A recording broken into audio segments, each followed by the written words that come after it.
Cocotte première. Pourquoi sortir féminin?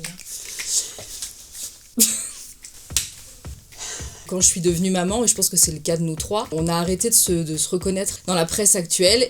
Un féminin parce qu'on est toutes les trois journalistes, on sait toutes les trois ce qu'on aimerait trouver sur un papier, mais on le trouvait pas. Et même sujet que sur un féminin, abordé comme une conversation entre copines. De créer un magazine qui allait nous ressembler, qui allait ressembler vraiment à la vie des mères de famille comme on les connaît aujourd'hui.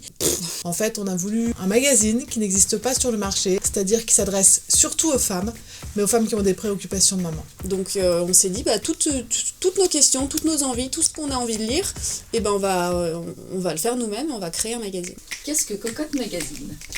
C'est pas ça. C'est pas ça la question. Alors pourquoi Cocotte n'est pas en kiosque ?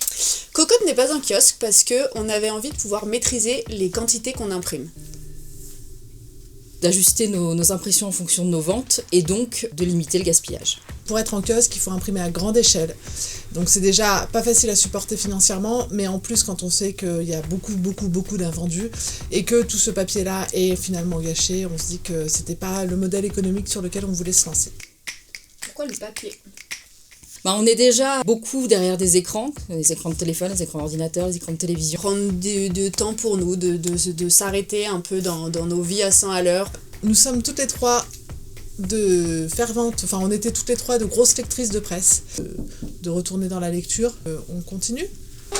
J'ai un chronopost pour Cocotte. On s'attribue un moment à soi. Prendre soit un livre, un magazine, une brochure. Le papier, c'est quelque chose qu'on tient dans nos mains, c'est tangible. Quel est votre modèle économique ?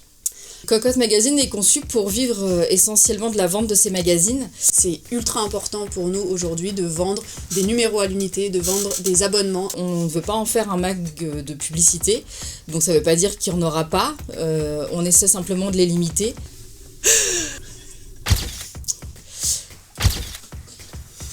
Merci. J'écris des articles du magazine. J'enregistre des podcasts aussi.